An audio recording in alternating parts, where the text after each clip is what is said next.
Welcome to the special 88th episode of the Recession War on Everything. I'm Scratch, and joining me is my trusty co-host, Based Finian. Hey guys, how you going? Welcome to the big 88. I think I can hear Kyber furiously typing on the keyboard there.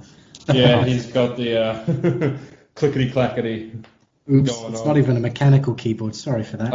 I know that. He's currently stealing my Bitcoin, I think.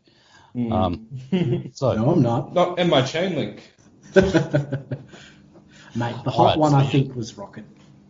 So yeah, of course, we've got Kyber Mace here, our resident computer nerd, who's been on a few times. But also, we've got a special guest who is Bradley from the Australian Protectionist Party. He is the Western Australian chair. So welcome, Bradley.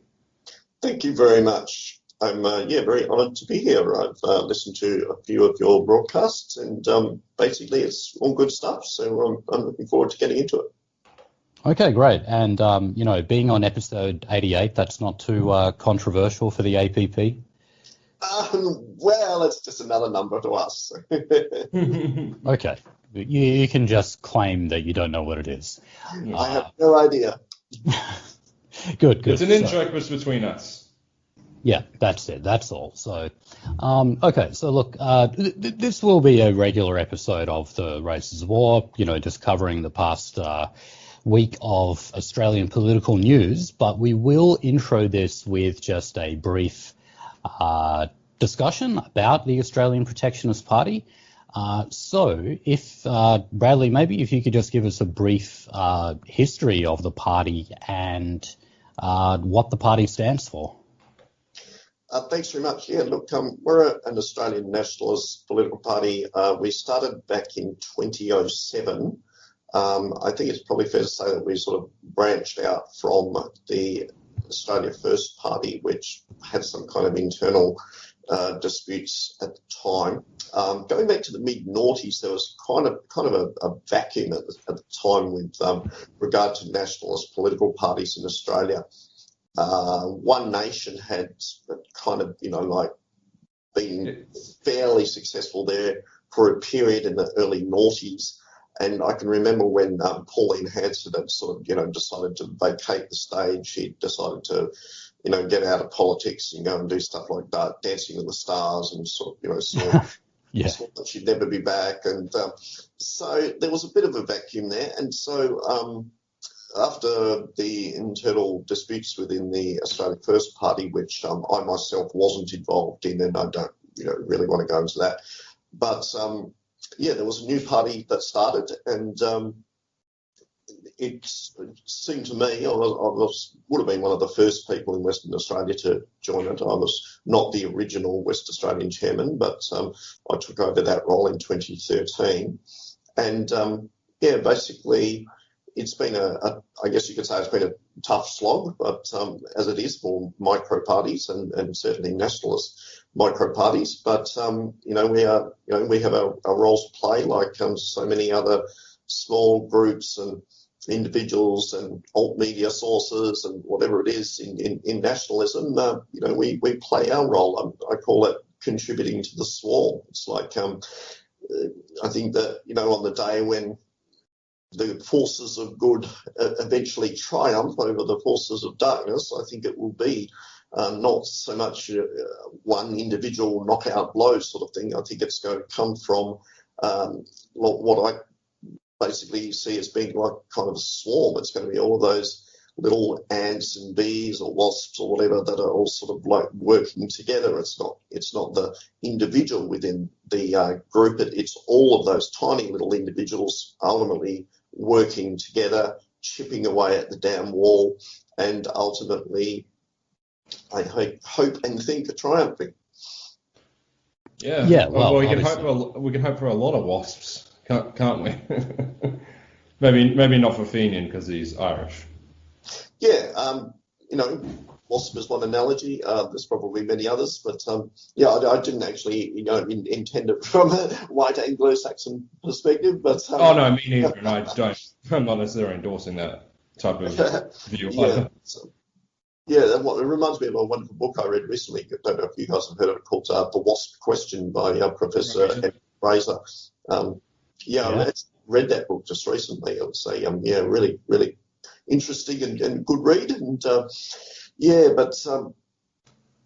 so with regard to our role, we're chipping away at the damn wall, making our little contribution. It's not easy to make any sort of huge inroads electorally, but we're not sort of seeing it from that perspective. We're just making our little contribution, just like you guys are making your little contribution. That's all you can really do. Yeah, and I think, as you mentioned about the whole movement being greater than the sum of its parts, it is sort of time now to amalgamate and not punch right. So we need some consolidation here, and I won't go into the whole kind of drama posting thing, but you said that there was sort of internal disputes in the Australia First Party. Something I like about the Australian Protectionists is that they leave all that aside. It's like our critiques need to be for our enemies, our opponents, whether that be fighting the culture war or kind of attacking the sort of duopoly in the political system that we have at the moment, where Labor and Liberal are basically no different. The time is now really to start consolidating. And I think also just the APP offers a very good alternative to One Nation, because so many of our guys, they sort of see a lack of options out there. So they say, well, the next best thing is One Nation. But, we can't lose sight of the fact that despite all the sort of administration problems that they've had basically since their inception, they're a civic nationalist party. They're not an ethno-nationalist party. There may be ethno-nationalists within the party. Certainly in the grassroots level, I know that there are. And we could also say that Fraser Anning was, but let's also remember that they were very glad to see the back of him. So, what's that? Disagree about Anning, but, What do you mean?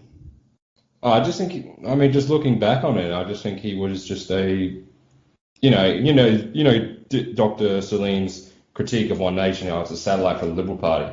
I wouldn't say so much of Pauline Hanson, but that critique, it's 100% applicable to Fraser Anning, because he just literally preferenced them like third. Yeah, sure, but Anning did actually talk about he did Australian European, so.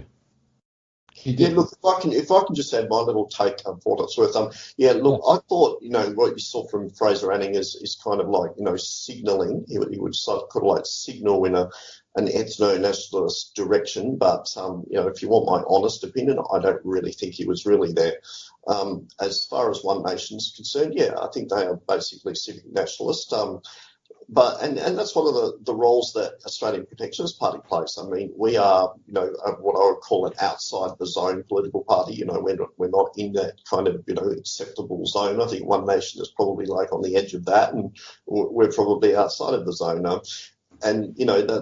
That's one of the roles that we play to try and, I guess act as a kind of pivot role to try and, move that pendulum, if you like, further and further in an increasingly nationalist and protectionist direction, and also, promote ideas like monetary reform, the desperate need to reform the usury system and reform private central banking, and, this sort of stuff is, that's kind of outside the zone politics, and, that's what I like to think, we get our views out there on those types of issues, and, conspiracy theories, and, I can go into some of that, but, that's what we try to do. That was one thing I was going to ask you about, actually, because I remember when we had a chat last week, just briefly, and you were saying that economics isn't really that much of your interest. However, I've heard you on other shows talking a lot about the need to reform monetary policy in the country. Could you elaborate on that a little bit?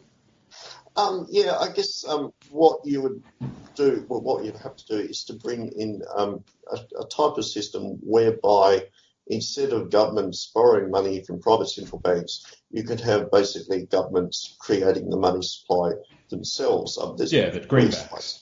many ways in which that can be done. It's been done successfully many times throughout history, and it could be done, at any time that the politicians wanted to bring it in. But, due to unfortunate circumstances, they're not ready and willing to do that right now. And I guess that, all you can do is just keep putting those ideas out there, and hopefully, you sow the seed, and hopefully it germinates eventually. Yeah, absolutely. So we do have an election, a West Australian election coming up in March. Is the APP going to be fielding candidates for that election? No, we're just not at a place to be contesting state elections. That's just not really our focus at the moment. Look, I mean, these are state elections. They certainly creep up on you, don't they? It's like, whoa, that last one was, nearly 4 years ago. I'm like, whoa. I actually didn't realise it was quite that close. But, and of course the Liberal Party have just appointed a new leader, Zach Kirkup, apparently 33 years old, which is... He's got no chance.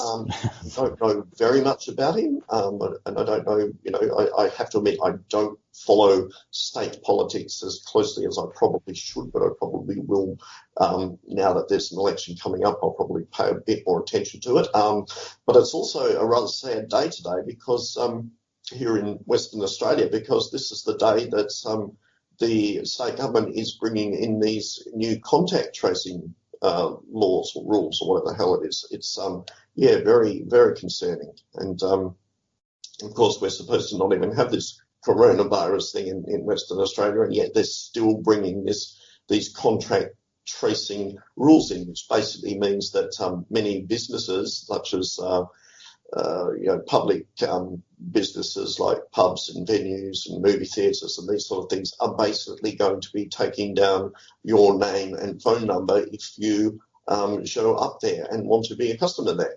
And they're threatened with $250,000 fines if they don't comply. So, this is just incredibly authoritarian police state stuff. It's very, very concerning, and this is the day in which they want to bring it in. I don't know if you gentlemen are aware of it, but apparently there's a Freedom Day protest going on. I think it was this weekend around the country. I know that there's an event in Perth tomorrow. It's at the Bell Tower at about 12 p.m. They sort of recommending people wear yellow for whatever reason in solidarity with it. But I really hope they get a really good turnout there, and let Mark McGowan and his Labor henchmen know what we think of these contact tracing rules, because this is just crazy stuff. But it's pointless. It's pointless. It's just out of this whole coronavirus thing, we've just seen the death of all these small businesses for these big delivery, online services. And, that's exactly right. I don't know if you guys are aware, but I read the other day that Jeff Bezos, who's the head of Amazon, is estimated to have made an extra $40 billion this year. Out of the COVID scare. So, somebody's obviously doing incredibly well out of it, whilst other people are hurting a lot out of it. And a lot of people, lost their businesses, lost their jobs. Yeah, so work it out. Yeah, I think that McGowan seems to want to go down in history as the ultimate warrior against COVID. And I think part of that, it's poll-driven. He had one poll that had him at 79% because he's viewed to have handled the whole COVID pandemic very well. And I think that basically he thinks that if he doesn't let up and goes in with these hardline policies, that it'll translate into another landslide victory. And I have to admit that's probably the case. If I can take a stab at the average voter, they do sort of follow whims like that. And that's just the game that McGowan is playing, unfortunately. Yeah, you might be right there. or you might not be. I mean, I personally take polls, especially nowadays, with an enormous grain of salt. I mean, I just, so much of what you read and hear in the mainstream fake news, agenda-driven, controlled media, as I call it, you just take with a grain of salt. I just don't necessarily believe it. I just find it very hard to believe that, 80% of people would really, be in support of, some of these harsh lockdown and, shutting down the state and all this sort of stuff. I mean, I actually don't believe it.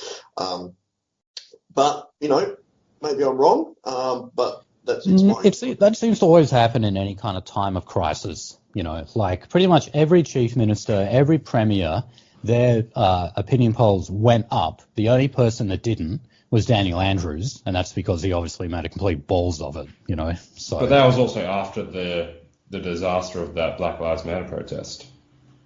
It was that, and it was hotel quarantine and the curfew, and it was all that stuff. Yeah. All right. So, should we get on to the news of the day? And yeah, I'll just quickly say, like, the whole thing about the contact tracing apps. I mean, South Australia is also doing one of these, as far as I know. This is just going to make people not want to go to shit. It's going to cause a bunch of venues to close down. Everyone's going to shop online.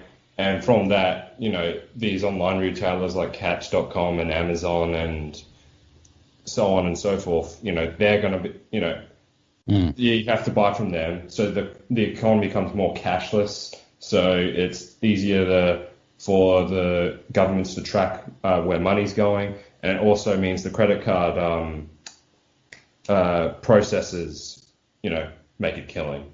So it's like, it's structure, and it's also putting a bunch of people out of work and like a fast automation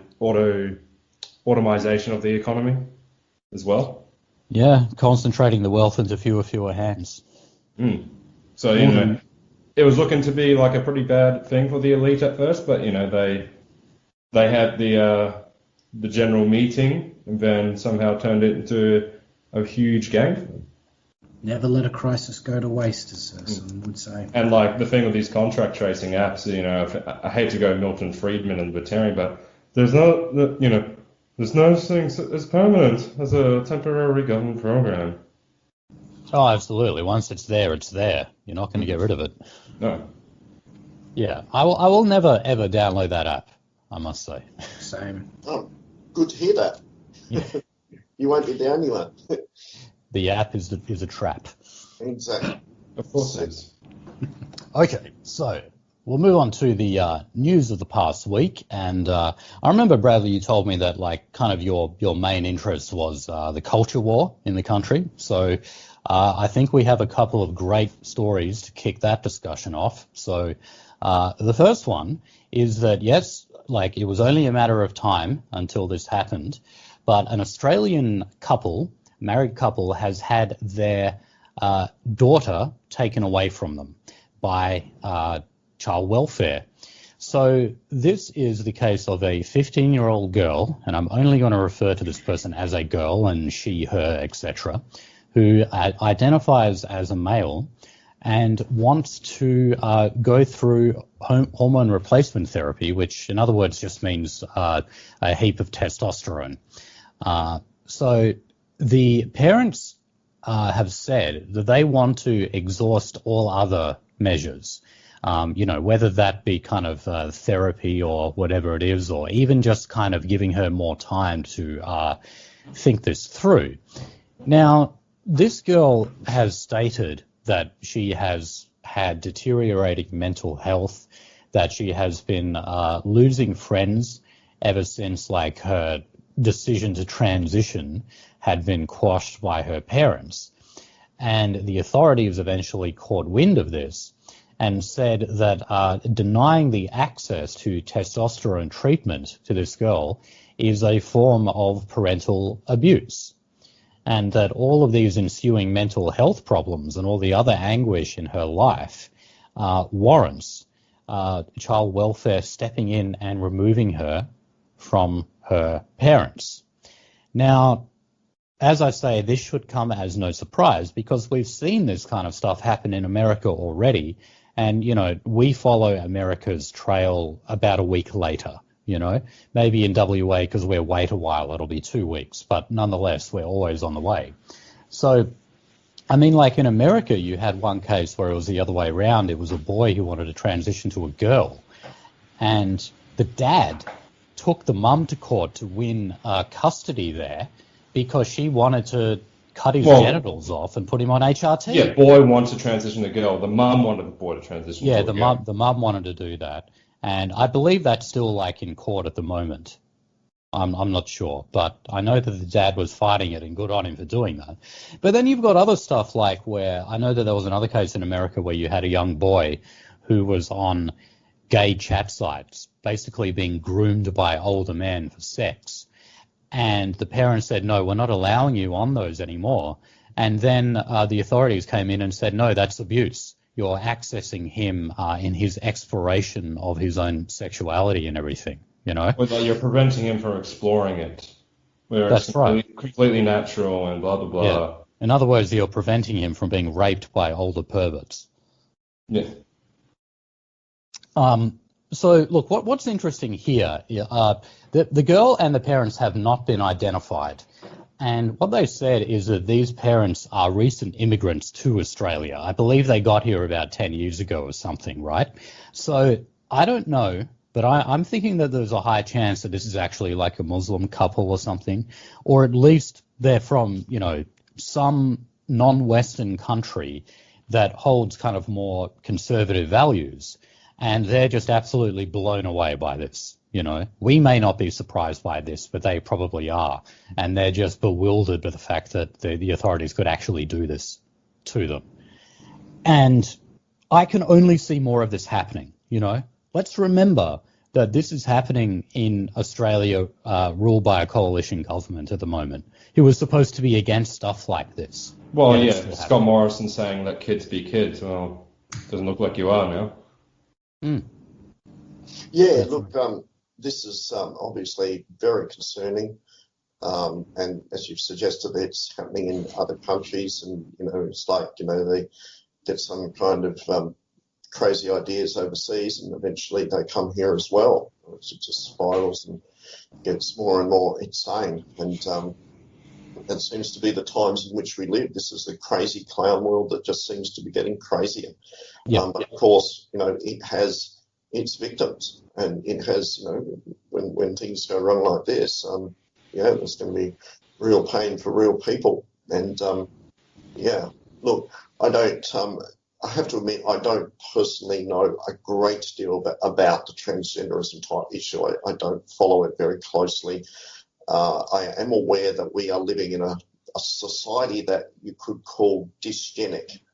We are living in a society with lots of people with lots of medical conditions, lots of mental health conditions, lots of disabilities, people with weight problems, bowel problems, fatigue problems, eyesight problems. This is not a society of lots of strong, healthy genetic specimens.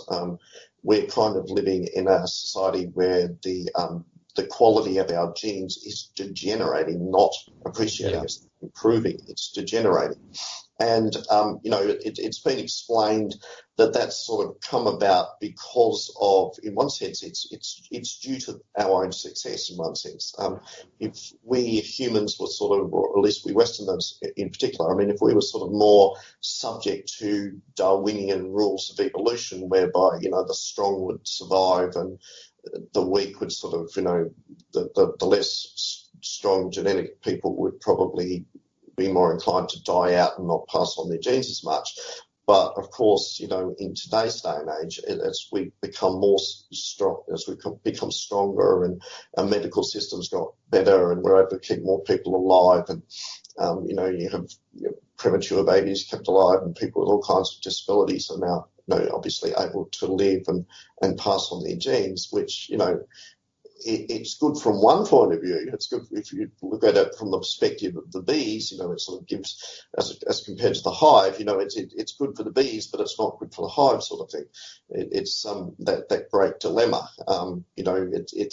It doesn't strengthen our overall gene pool. It means that you get more and more people with lesser quality genes and defective genes that are sort of like, passing on. They're reproducing and passing on those less quality genes. And so we end up, with more and more people who have various forms of defects. And my hypothesis, or what I picked up, is that this transgender thing is probably just another manifestation of that. It's like with so many people with mental health nowadays, and all kinds of other disabilities and defects and this sort of thing, and it seems to be a sad manifestation of that. Well, look, it's that, but it's also this phenomenon known as rapid onset gender dysphoria.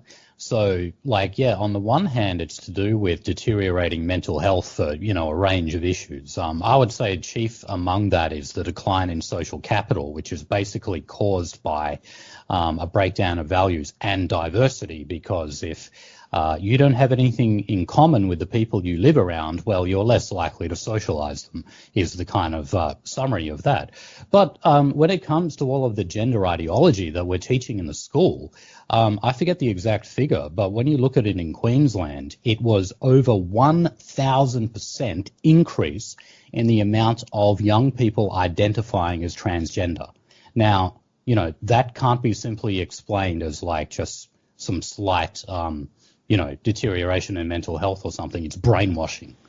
Or even some degeneration in the genes of the population, because that would be a gradual change, not an instant spike. Like it was a bit like the vote count in Michigan or Pennsylvania, the 4 a.m. Dumps. Yeah. It's like, how can you explain a spike of that level in such a short amount of time? And because it's been induced intentionally. Clearly there's there's the societal factors, there's the genetic factors, there's the influences, there's the propaganda, there's the victim culture, there's all kinds of things that people are being subjected to nowadays. And you're right. I mean, somebody's given a green light to transgenderism, and the other thing is that the transgender type it's become like a lobby group, and this is the age, if you like, where lobbyists have they get very well organised. They push for their particular political agendas, and they push them on politicians, and they push them in the bureaucracies, and it's another example of that. Somebody has an agenda to push this transgenderism. No doubt, people, I think, also in the psychiatry industry, and people in the people who are involved with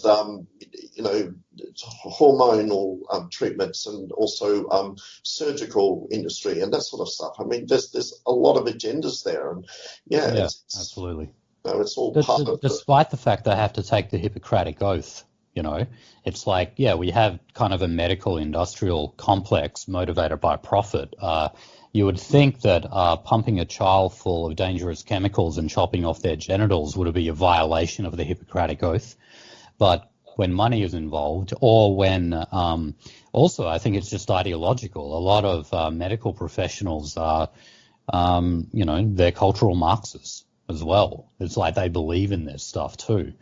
But no, like something else you said, Bradley, about how we often import these bad ideas from these non-Western countries. It's like, we do that. But then also the better ideas that they have, such as, say, more traditional views on family values, we beat it out of them. And this is an example of that, And then when you've got, say, the conservatives or the neoconservatives who talk about reforming Islam or making Islam go through some sort of enlightenment, well, what are they talking about there? They're talking about tolerating gay Muslims or tolerating gay marriage or something like that. Again, it's just sort of what they mean is injecting cultural Marxist values into Islam, rather than actually making it focusing on the real issues, which are simply that this is a foreign religion and its adherents are foreign to us and they don't belong here. They can never actually say it like that. So. Yeah, it's all part of the crazy clown world. It really is, and No, it's interesting that you mentioned, people from different backgrounds. And I think a lot of the more traditional patriarchal type societies, where obviously we're bringing more and more of those types of people into Australia with our immigration program. But I think a lot of those cultures are not sort of, as sold on transgenderism. I think transgenderism is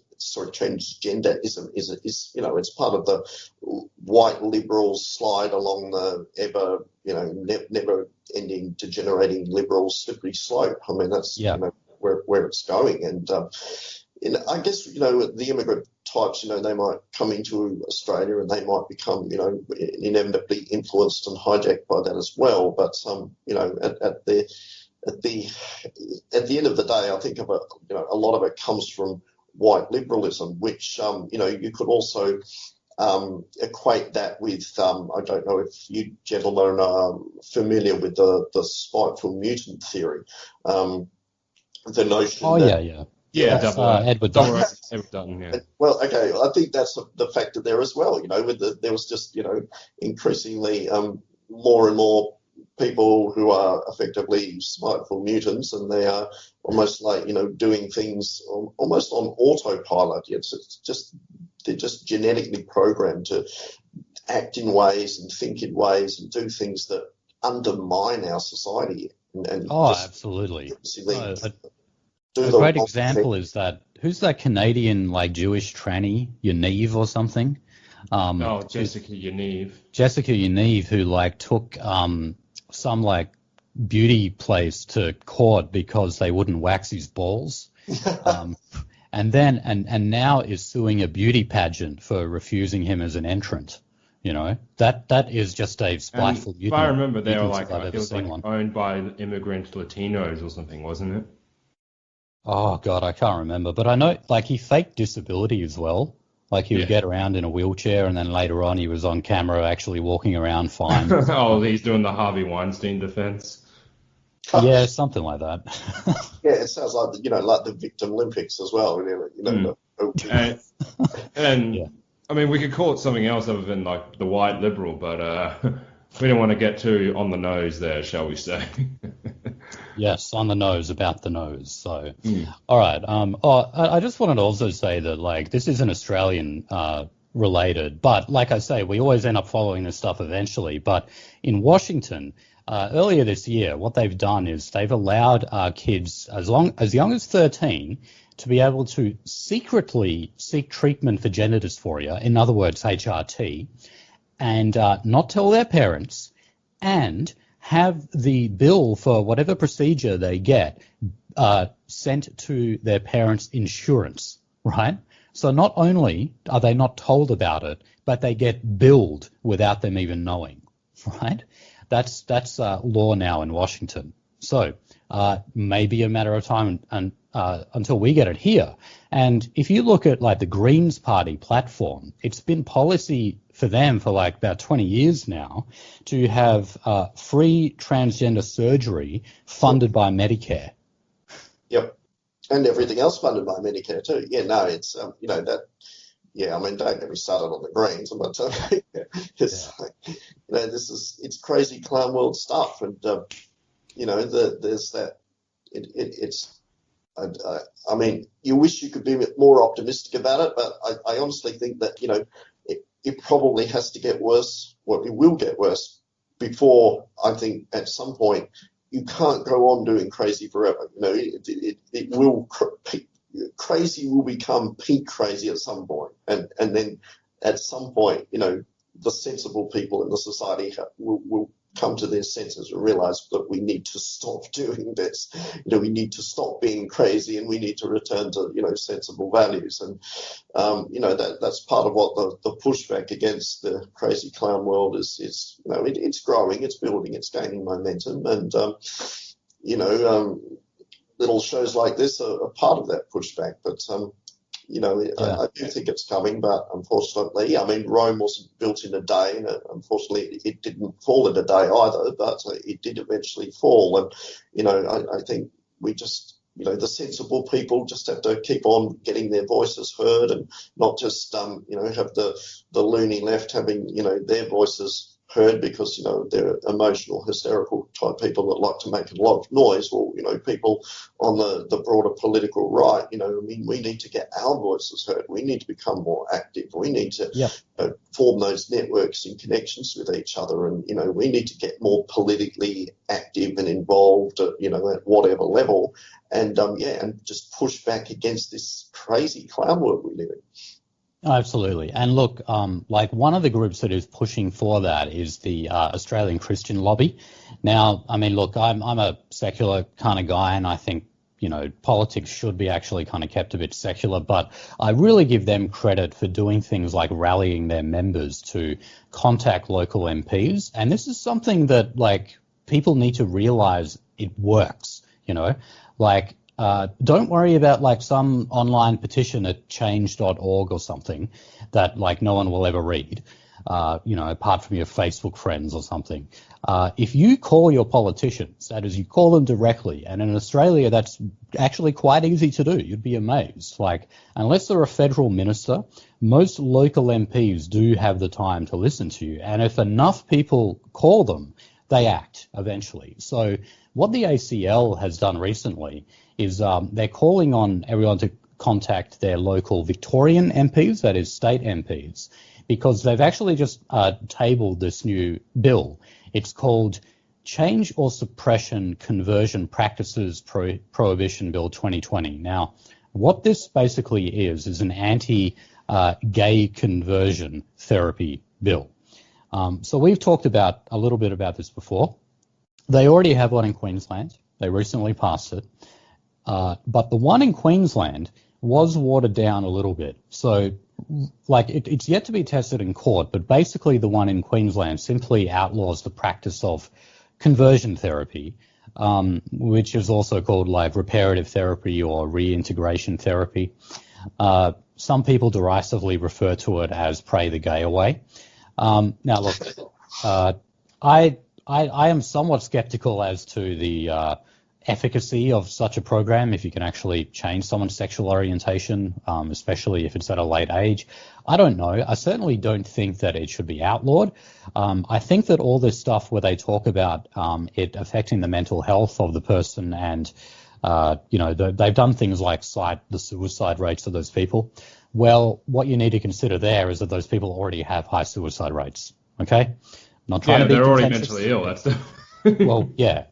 Like, it's the same with the transgender type people. I mean, they already have very high suicide rates and, high rates of, mental health problems and people on antidepressants and all that sort of stuff as well. So, they've already got problems, before they have the sex change. And then, from what I've read on it, even after the sex change operation, it still isn't all, roses for them.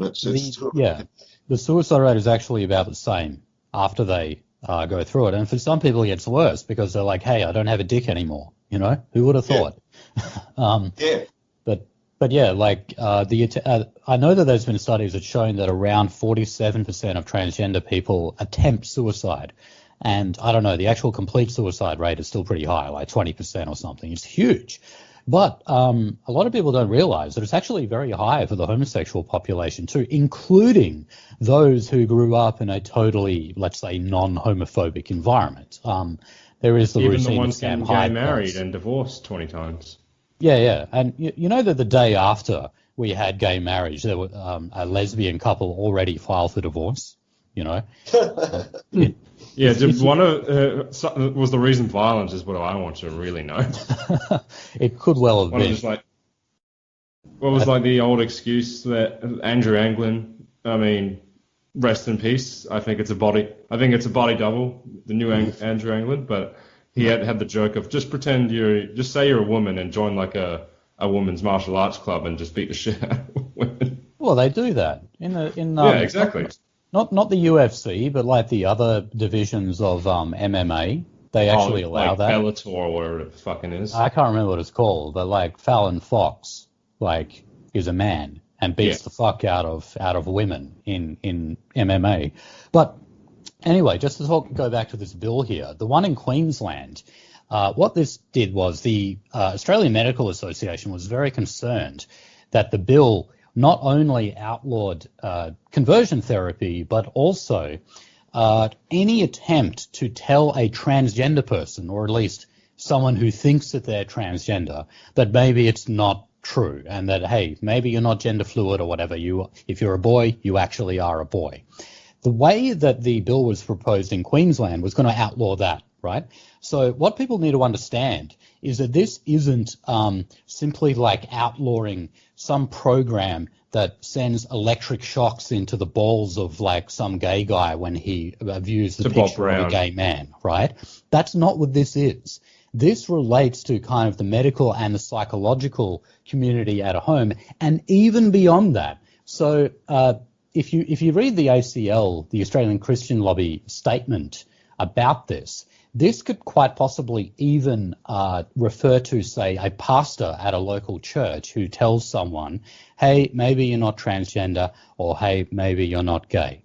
So that is not an attempt at conversion. You know, it's certainly not a therapy program that person is conducting. It's just like a comment or a piece of advice that they're giving. Under the proposed legislation in Victoria, that is going to be illegal. And the maximum penalty is 10 years in jail or a $500,000 fine. So as far as I know, in Queensland, they removed that section, so it effectively only targets the gay conversion side of it. But the one in Victoria, and what a surprise, you know, it's our most POSed and our most Jewish state as well in the country, they are ignoring those concerns from the medical and psychological community and, you know, from everyone else, like the Christian lobby. And they're just going to introduce the bill as is, because, as I say, it's already been tabled in Parliament. Well, I'm even surprised that the Australian Medical Association is even like somewhat pushing back against this, because this is the thing that was run by Karen Phelps. Yeah. Well, favorite converted Jewish lesbian. Yeah, look, I don't know if they actually were pushing back against that in Victoria, but I know they were in Queensland. So I don't know. I guess maybe they're a little more sane in Queensland than in Victoria. Certainly. Either that, or they're just really afraid to speak out, because you've got, you know, people like Karen Phelps running the show over there. More than likely, it's Victoria. Subverting it. Yes, definitely. Well, she's from Sydney specifically, but wasn't she going for mayor of Sydney or something like? No, she went for the member of Wentworth, which is Malcolm Turnbull's district. Yeah, she won the by-election there. Yeah, but I think she's also involved in local politics in Sydney. I think she was a councillor or something. I'm not sure what she's doing now, but I think she was. Yeah, she might have been. But yeah, she was president of the Australian Medical Association. Yes, she was. She was the prime architect of the Medivac bill, and she's a lesbian and a convert to Judaism. So. Yeah, gay married to a Jewish woman. Yeah, that's right. Yeah, she ticks all the boxes. Yeah. Okay. Just a typical member of Wentworth, essentially. You know that if you've seen that thing about that YouTube channel that was just saying like every like Hollywood female is actually transgender, and even the guy was like schizo as hell, and he was even like doing things like Donald Trump's actually a woman transitioned to a man and stuff like that.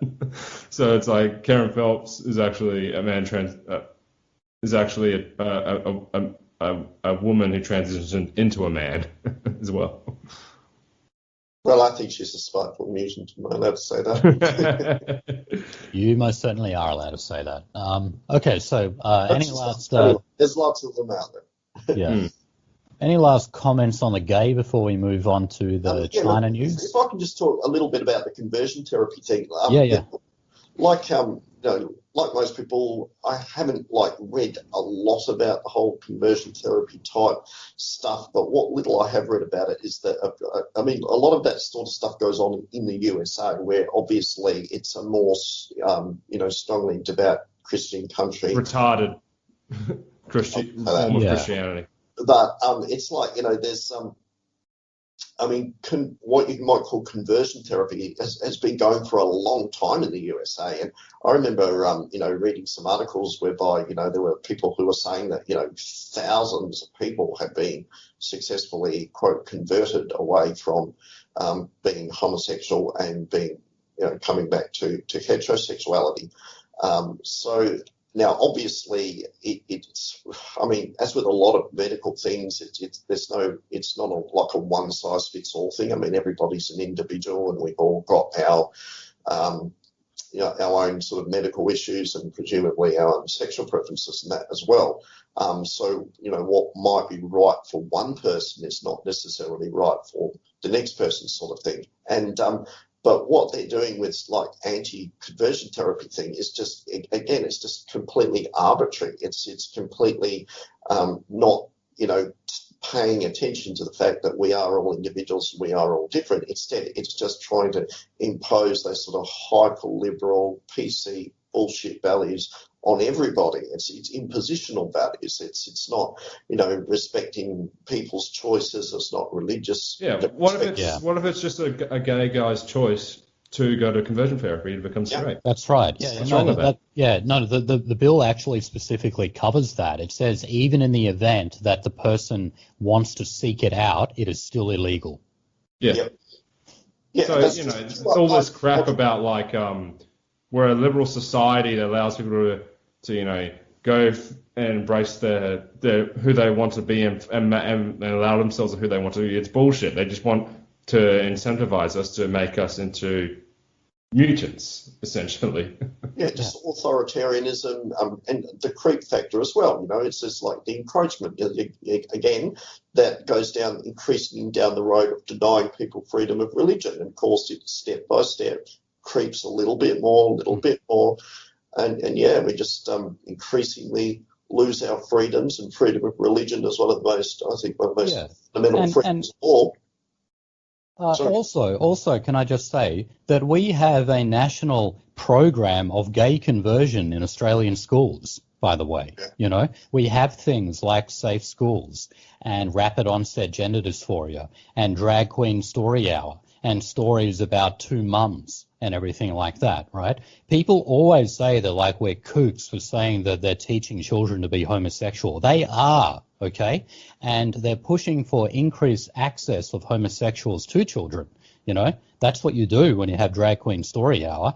And as we know, homosexuals are more likely to molest children, and that is a way you can turn someone gay. So yes, they absolutely are trying to convert Australian children into homosexuals, Can we outlaw that, please? Yeah, it's like the old, the old saying that, homosexuals don't reproduce, they recruit. And, that's their reproductive strategy. Yeah.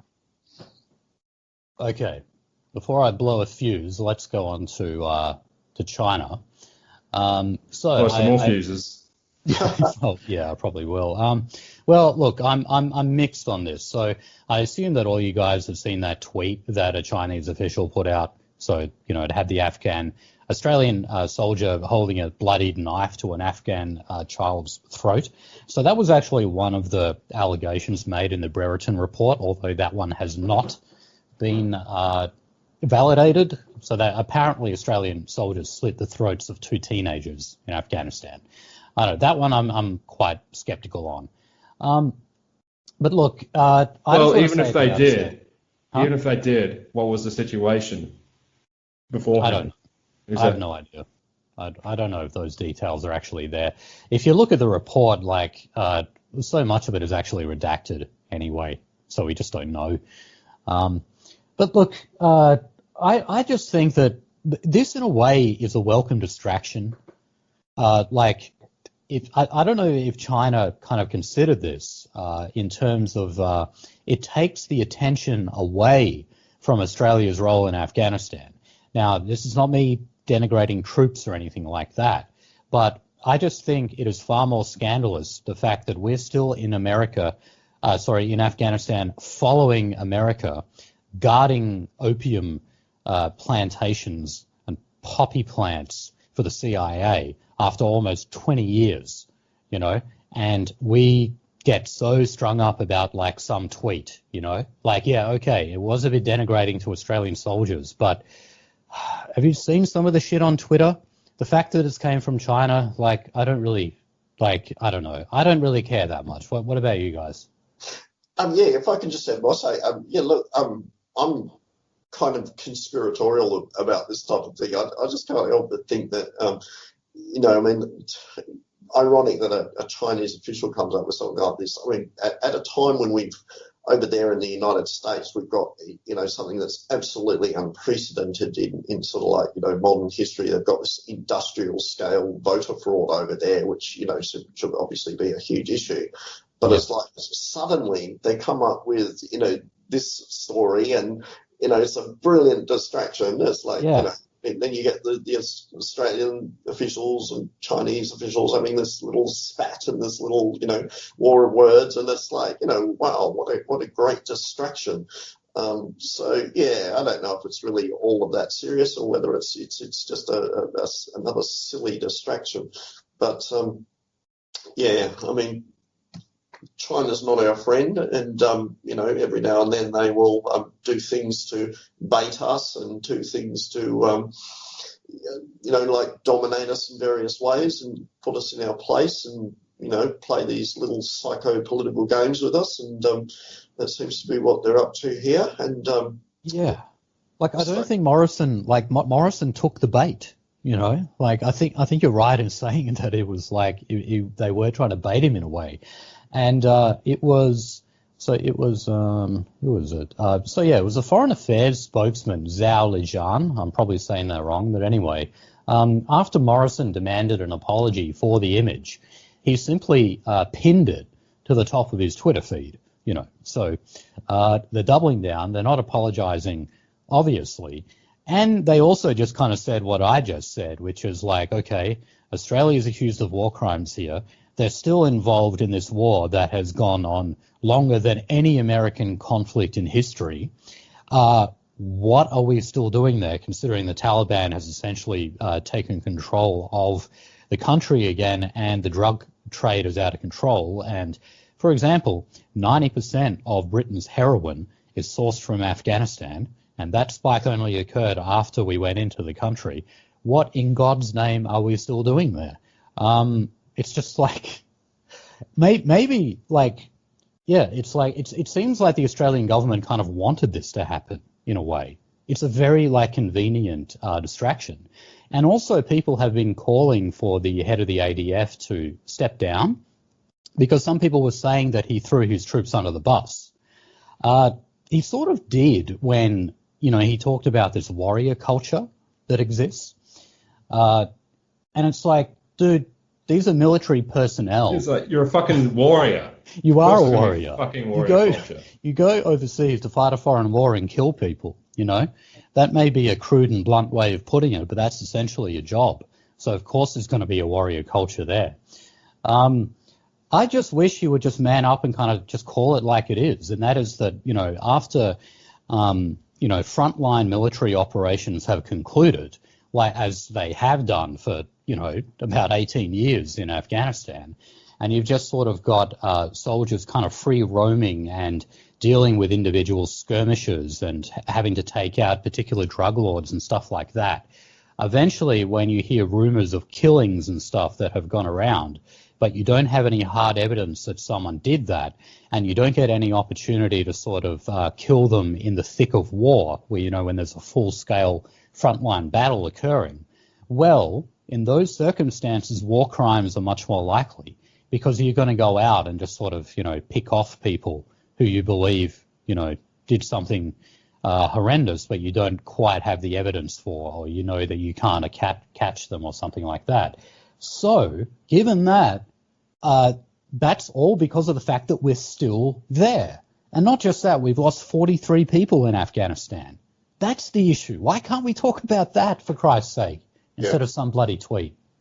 Exactly, and it's the whole thing to get the fucking conservative media just talking about how bad China is as well. And it's like, okay, yeah, we get it. China is a problem. But if you're not talking about, bringing the industry back home through like subsidizing it and and protective tariffs, Yeah. and deporting, ending the foreign student industry, Yes, and yes. sending them all home. What are you fucking talking about? Yeah, so look, putting it into the wider context, this is retaliation for this sort of new trade war that we're conducting with China, so-called. So, we've got 200% tariff on some of their Australian wine now. All the boomers in Margaret River, suicide watch. They'll have to go back to buying Cooler Bar, I think. But take on the goon. Yeah. Yeah, no, that's for our Indigenous friends, and me when I'm on a budget. But they've also put out this list of 14 grievances, right? Some of which I think we should give into, and some of which we shouldn't. So I just like to kind of really quickly read these. So, foreign investment decisions, which is like blocking their purchases of various forms of Australian property. So definitely, I want us to keep doing that. Number 2. I want us to actually do it. Yeah, well, I want us to go further. Yeah, definitely. Banning Huawei technology. I don't know. I'm mixed about that. Do you have an opinion on that, Bradley? Yeah, I'm absolutely thrilled if we block Huawei technology.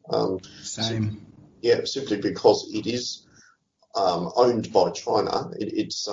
All of those Chinese corporations are like, 51% China state-owned. Yeah, state-owned sort of thing. And, you can bet your life that, they could potentially have operatives in there who are, likely to use that kind of technology for sinister purposes, whatever they may be. I absolutely agree. That's also something that, the intelligence community, not just in, Australia, but also the Five Eyes Alliance, that's, I think, Australia. And, Five Brown Eyes. Yeah. France, I think New Zealand was in it. The 6-1 is real. It's like, we were sort of recommended that we not go with Huawei, not that you necessarily trust those types of people, the intelligence community all that much, but at the same time, I trust them more than I trust the Tricoms, that's for sure. Well, I'm actually the opposite of the way around, because I know, I just assume that the Huawei is going to have bugs, but what are the Chinese bugs going to do? Just steal secrets and try and sell me shit, versus what is Google, Samsung bugs have in it. It's to serve as, social media blackmail type of Jeffrey Epstein style. Well, I would just like us to kind of copy the technology, Yeah. That's part of the solution. Were the Chinese the first ones to develop 5G? Yeah. Yeah, and it's whatever we want to say about the free market or whatever, we mentioned before that Huawei is state-owned, yet they were the ones kind of ahead of us in that regard. So, yeah, we got a lot to learn from them. Okay, so some of these other points and were... Wi-Fi was also made by CSIRO. What's that, sorry? And Wi-Fi was made by CSIRO. Well, there wasn't a touch screen like American government technology as well. I learned that from Noam Chomsky. So, foreign interference legislation... And also, the transistor was made by a white nationalist. Right. Okay, was that Shockley? Yes. Legend. Okay, so foreign interference legislation, that basically means anti-Chinese spy legislation, and the Chinese reckon there is no evidence for that. Fucking bullshit. Who cares if there is? We've had Chinese spies themselves admit that they're spying on us. So, my God, we can blow that out their ass. Stigmatization of normal exchanges and cooperation between China and Australia, creating barriers and imposing restrictions, including the revoke of visas for Chinese scholars. Absolutely no. We're not giving you that one. Call for international independent inquiry into the origin of COVID-19. I doubt that Australia would get very far on that, but definitely we need to know where it came from, precisely, for Christ's sake. We know it came from China. But did it escape a lab? Did it come from a wet market? Was it perhaps even released on purpose? It's all possible.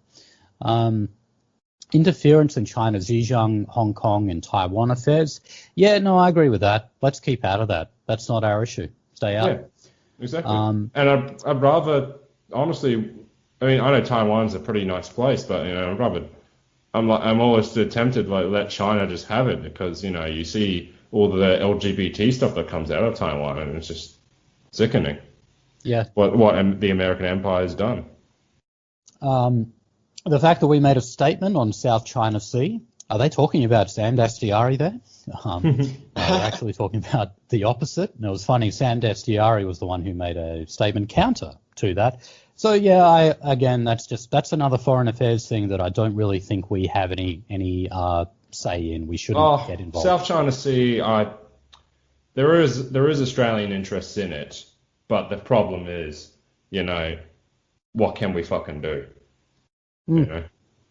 Bugger all. Well, I don't think that we should capitulate to China. Put it that way. I think that China is that's the way that they see themselves. I've read books by people who what do you call them? People they see themselves as the rightful owners of the world. Their name, the center of the world. The name means Middle Kingdom. We all know that. You could apply the same thing to fucking us as well. It's the old postmodern criticism of why all the fucking maps have Europe in the center? It's because it's from a European perspective. That's why. It's Portugal, for the record. Yeah. Yeah, that may be true, but at the same time, China. China is just running a country for the Chinese, and since the West is not running the country for Westerners, you see the results right in front of us. Yeah, life is competitive, and there's always going to be a certain amount of competition in the world, especially between perhaps the big powers, whether it's the USA or Russia or China. Inevitably, there's going to be that competition there, and sometimes. You have to take sides. You have to be wary of one or the other. And I think that we should be most wary of the Chi-Coms because I think they're a very bad lot, and they do have a bit of a plan to be this dominant sort of regional hegemon, and the only way to sort of one of the key ways to sort of counter that is to have some kind of loose alliance between a lot of the different countries that may feel in some ways threatened by that, whether it's Australia, those other Asian countries like Taiwan or Japan or Korea or India or obviously USA. Well, you'd have to bring Indonesia and Russia into it as well. Well, interestingly, Russia seems to be very close to China. Because same with Iran, because China will just trade with them, and won't follow the world's rules just so Israel can, grab some more land from Palestine. And also, but obviously, China is trading with Israel as well, but they just we've got the clout to sell to Russia and to trade with Russia and Iran too, so we don't fucking care. They build desalination plants in the occupied territories. China do. Interesting, yeah. Interesting. We got one or two in Perth, I think. Desalination plants. Oh, we do, yeah, but they're not Chinese built. Okay, so look, another one is the opposition of some Australians to the Victorian participation in the Belt and Road Initiative. I don't know. If it works, it works. As long as it doesn't mean that they kind of publicly own our assets, then I don't know. I don't have a huge problem with that. Well, it wouldn't matter if it was just some deal they made where some Chinese investors could speculate on that. But it matters if, it's used as an excuse to bring in 100,000 Chinese workers to build the thing, and then after it's built, staff it. Yeah, that's the concern, though. They will want to bring more people into Australia, bring more spies into Australia, just proliferate in various ways with their soft power in Australia. And, I think that, the Belt and Road, I know that the federal government was going to take steps to stop the Victorian government from actually being part of that Belt and Road thing. So in the national security interest, I think that's a good move. Okay. So also funding an anti-Chinese think tank, and that think tank, I don't know the name of it. Apparently, that is mainly the stuff about the Xinjiang province, Taiwan, Hong Kong, etc. ASPI, the ASPI Institute. Yeah, that must be it.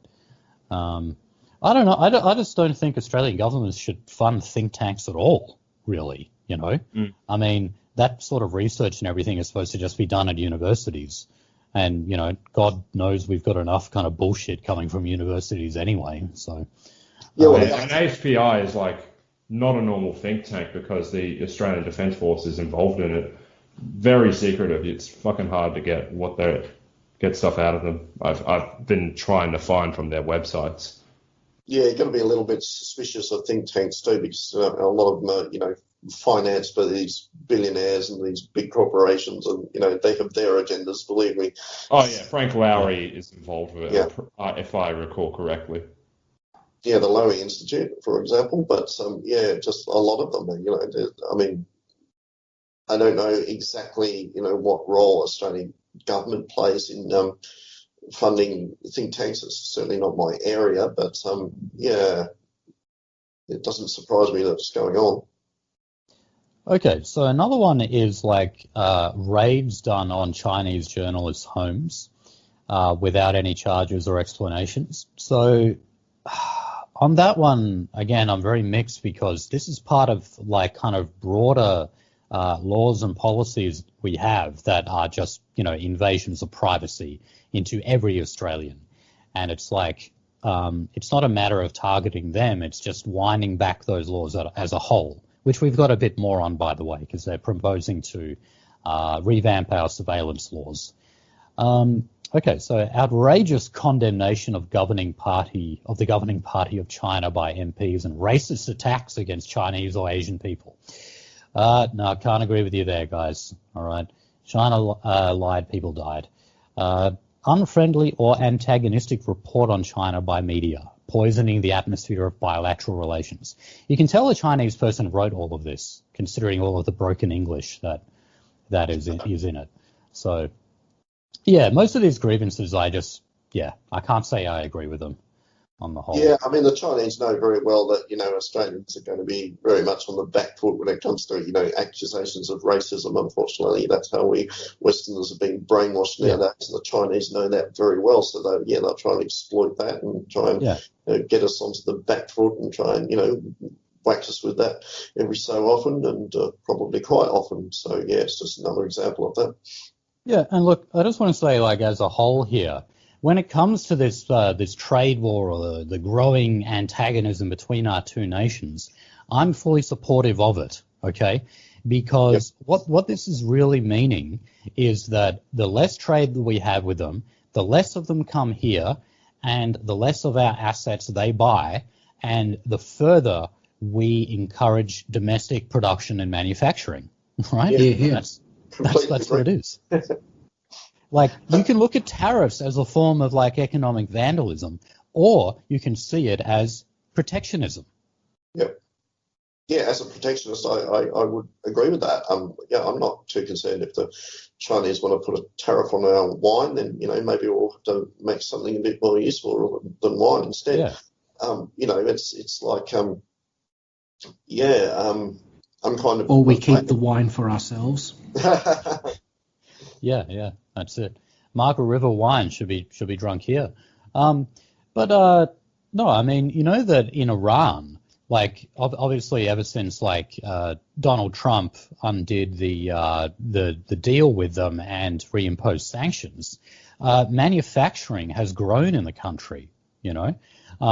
There's other bad points about it. For example, they lack medical supplies, which is just really cruel.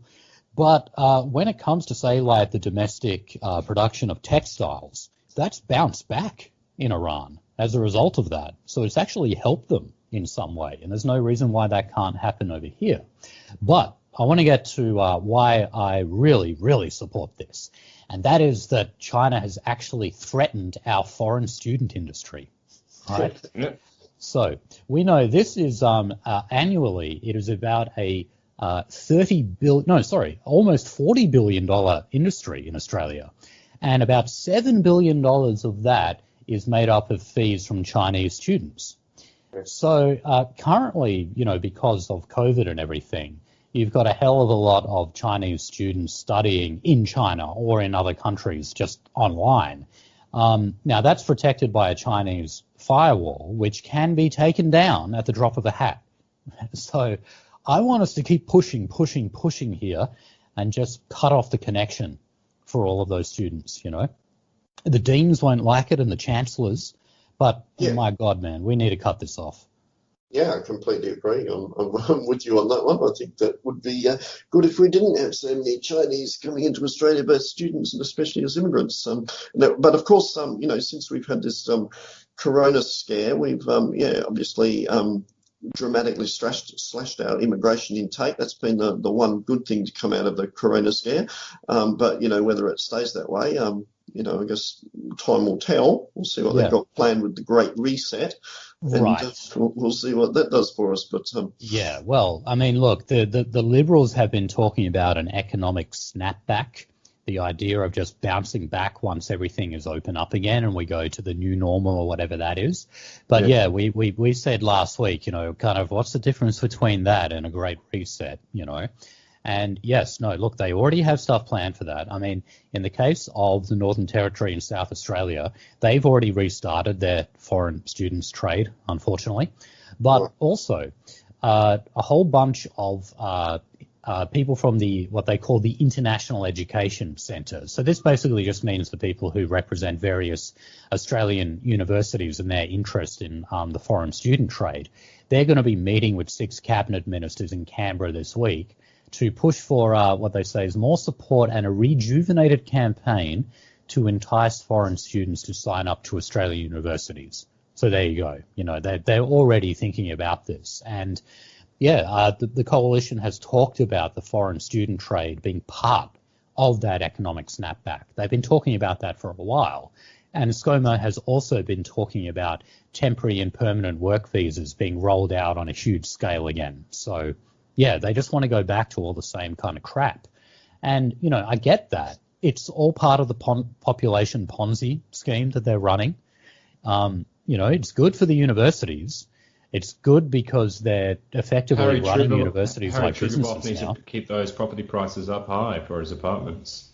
Yes. Yeah, that's exactly right. And look, there is some industries in Australia. This is the important thing to realise about the mass immigration Ponzi schemes, that there are some industries that do greatly profit out of it, and unfortunately those industries have the ear of government, and the universities are one of them, but also industries like the furniture industry, the white goods industry.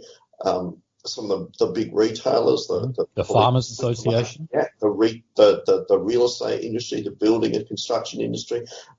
These are unfortunately really powerful industries that lobby the government, and unfortunately, ordinary Australians don't benefit from mass immigration. It drives down wages and jacks up rent and property prices, and pushes out Australian students, undermines us, generates our social capital and breaks down our social harmony and divides our country and sends us on the road to hell. But the politicians are unfortunately not all that concerned with ordinary Australians. They're just concerned with pleasing the people at the big end of town. Those who've got the money and those who can lobby the politicians with their dollars.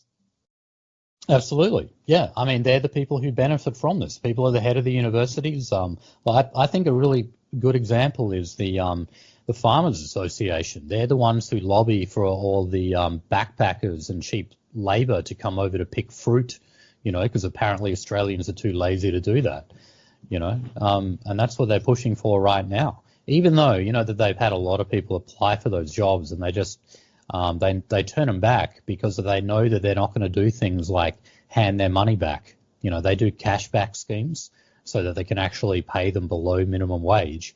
And they know that an Australian citizen, it's harder to do that to them. They know they would report them to the Fair Work Commission.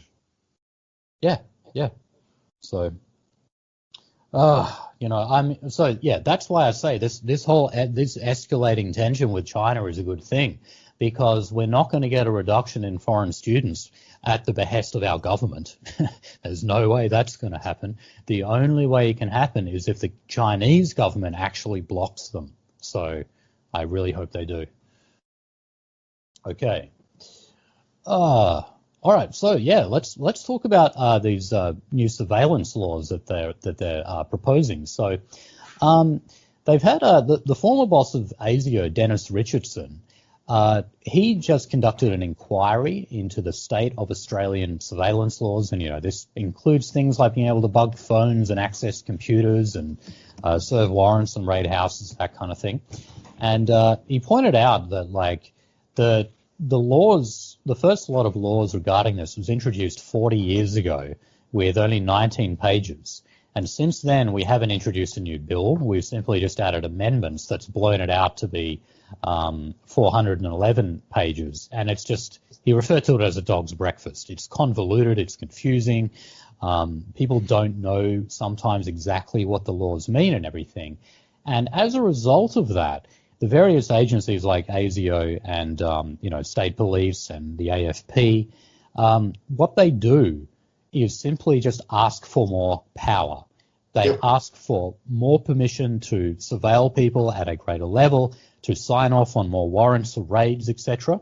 And when I first saw this story, it scared me, because every time I see this stuff, it usually just means an increase in the police state.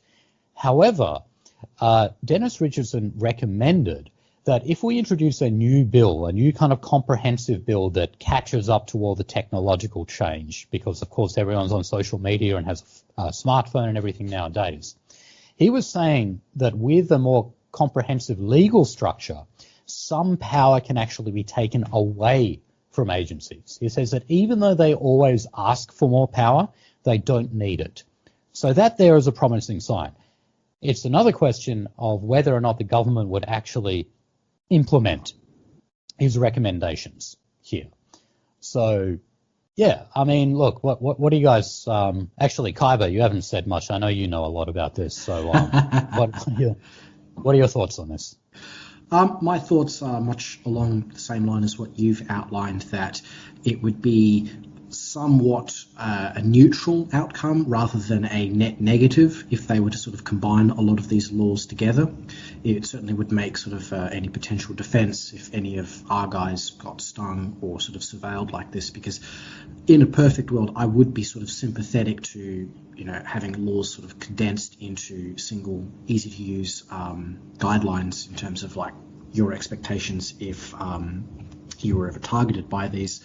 And it is very interesting to see that was it the Attorney General? Oh, no, it was Dennis Richardson, sorry, you said, where he said that... so he was the former boss of ASIO. He's the one who conducted the inquiry. Yeah, for him to flat up say that the agencies don't necessarily need the extra permission they're asking for, that's almost a curveball of sorts. It makes me wonder what's his angle on this. The cold truth of the matter is, for us dissidents, we're always going to be targeted by these laws, as in will always be the targets of their interest. And when the dissidents are ushers, then you have my permission to access your smartphone. Thank you for that, Scratch. Where I'm going with this is to say that we're the only ones speaking truth to power pretty much for the most part, and it's sort of an indication that yes, we are sort of nipping at their heels. And obviously the system is trying to adapt and cope. They're coping with the fact that we're out there. We're using things like Signal, Telegram, and Wire to communicate amongst ourselves. And the hard truth of the matter is they can't use conventional brute force methods to come after us. So they're just making it legal for themselves to be the gun in the room and hold the gun against their head and say, decrypt this because they know. Well, they've already done that.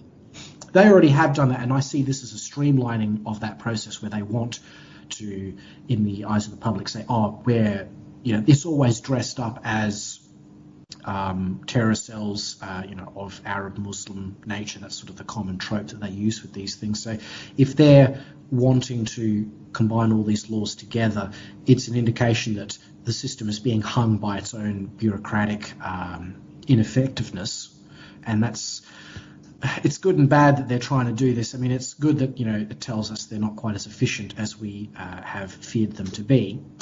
And you're right in saying that, it could take them several years to get their act together. But the key takeaway is obviously don't panic whenever we see news articles like this, is that at the end of the day, for the foreseeable future, and I'm measuring that in decades, they still need to maintain the charade of due process when it comes to coming after us. As long as we make it as hard as possible for the facade. us. The facade, thank you. I see you've been reading Foucault there, have you? Foucault. Sorry, a throwback to an old TRS episode. I love that.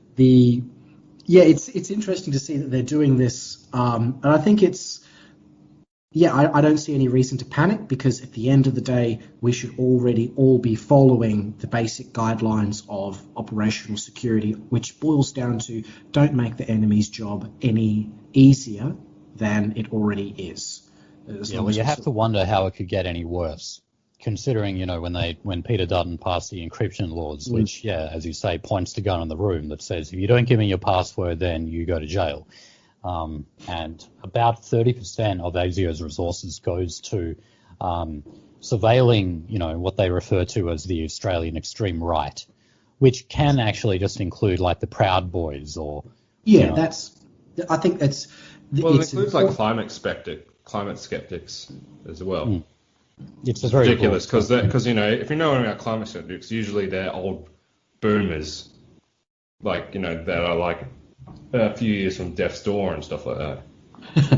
Yeah, I wouldn't get necessarily worked up over these, because at the end of the day, what this tells me in some respect is that what we have been doing probably has been enough to stymie their efforts, and it's going to be an evolutionary pressure upon us to step up our game. And that doesn't mean use the most strongest encryption possible. That's sort of missing the forest for the trees. It means we need to be practicing better methods in how and with whom we communicate with, because at the end of the day, they can have all the laws they want, arrayed against us. As long as we don't make it any easier for them to come after us, they'll be seething and coping back in Canberra, just the fact that we continue to exist. So bunker down, it's going to get worse. And at the end of the day, it's one of those, I like the way this sucks type, I think it's a K meme that I've seen in the past. We can now use things like this if you're making the moral argument in front of a normie or someone who's our way inclined, to say this is yet another indication of a tyrannical, despotic regime in decline. The harder they squeeze, the more will slip through their fingers. We can point to this and then... at some point, the juice won't be worth the squeeze. Very much so, because 20, 30 years ago in the hacktivist circles, it used to be a point of pride that they would say how the West allowed encryption standards to be freely available, like that, information wants to be free. And it was one of those, I guess you would call it kosher left. Information's like COVID. It stays and it gets everywhere. Not quite where I was going with that, but also like sand. Scratch. Also like sand. It's I'm coarse. thinking more jelly. Like if you try and squeeze a fistful of jelly. It's rough and it gets everywhere. But yeah, we used to be able to say that regimes like Iran and North Korea were fascistic in a negative sense and despotic because they banned encryption laws outright, which is obviously a very ham-fisted way of dealing with these things. And it used to be a point of pride of the early 90s. People to be able to say this is proof that we are a more free and open society. And obviously that's the kosher talking point. Now that they've done this, it gives us sort of a, not necessarily moral high ground, but it gives us a shiv to stab at, that idea, to pierce that ego and say, no, we're not actually a free society anymore because we don't have the freedom of privacy anymore. We're no better than, again, this is from the perspective of the normie or the someone who's still within the kosher playpen, to be able to say to them, from your worldview, we're not a free society anymore because we don't have the right to privacy anymore. And that resonates strongly with people, even in the age of Facebook. And you don't have to go with the usual vulgar one, which I shan't say out loud, but you can always say, if you're not doing anything wrong, why you won't mind if the government watches you while you take a shower. Oh, That's probably the easiest. That's the easiest way to make people sit up and pay attention to the concept of privacy, because people like to share information, but there are moments where people, the average normie, will want to say, no, I'm not doing anything wrong. You should have no reason or no right to look at me. And that's how you defang that particular argument. And I've seen kosher right people in the US use that argument. If you're not doing anything wrong, you've got nothing to hide. It's like, no, if I've not done anything wrong, you've got no reason to look at me. And that's how you win the moral argument, because that's what this boils down to. As much as I'm good with technology, and I'm happy to answer questions in the comments and so forth, but instead of the gun in the room, it's the computer surveillance machine in the room, and the government's pointing that towards us. And the only way you can deal with that effectively is through a sense of ethics and morals. Like, you can't, it's an arms race. We're never going to win. The state is an infinitely funded actor, and I shouldn't have to explain what that means, but they have infinite resources, we don't. So the only way you can disarm these things is to make the moral argument that what they're doing is wrong. And in many ways, it's a case of, if they streamline this process to the point that it's just a rubber stamping, and I think that's the one thing I've read into this where we slightly differ, Fenian, because I think in the comments that were made is that, by the Dennis Richardson, he said that this was going to put more power to the Attorney General rather than individual agencies. At face value, that would that was the recommendation, Sorry, can I just explain that just real Go quickly? ahead. Yeah. So one of the recommendations that he did make was that a subordinate of the Attorney General at the moment has the power to sign off on warrants which allows bugging, surveillance, raids, etc. One of the recommendations that he made was that only the Attorney General himself could sign off on all of them, right? Sorry, go on. Yeah, that's an interesting one where, at face value, that would seem like a good thing, because you would want to have such high-reaching powers. And Mr. Richardson even says that, I think in some paraphrased manner, that this is I can't see it anymore, where he says, like, this is the most concerning power that the state can potentially have over its citizens. And he's absolutely on the money. The ability to watch people, we live in an information age, but intellectually we live in an information age, but emotionally we're barely out of the Stone Age in terms of we don't have, or rather we no longer have, we've sort of regressed to that point where we no longer see it as... Technology evolves in years, humans evolve in centuries. Very much. So look, something else that he also said about this wasn't a recommendation, but just sort of something that he noticed was, again, this cultural problem within the AFP and ASIO. And don't worry, he's not talking about a warrior culture or toxic masculinity or anything like that. Shame. I thought that should be a problem over there. No. What he was actually saying, and on this I think he's actually 100% right, is an arrogance of federal agents to basically believe that they're above the moral law. They think that they have the right to watch and raid anyone however they see fit. And he said that needs to change, because he actually pointed out that as the laws currently stand, they are prevented from collecting intel on Australian citizens. I don't believe that. Yeah, exactly. This is what I mean. Of course they do. We know that they gather intel on us all the time. So, if that is actually against the law for them to do it, then obviously there has to be a cultural or systemic problem, Not in the way that the left talks about it, but, a kind of arrogance.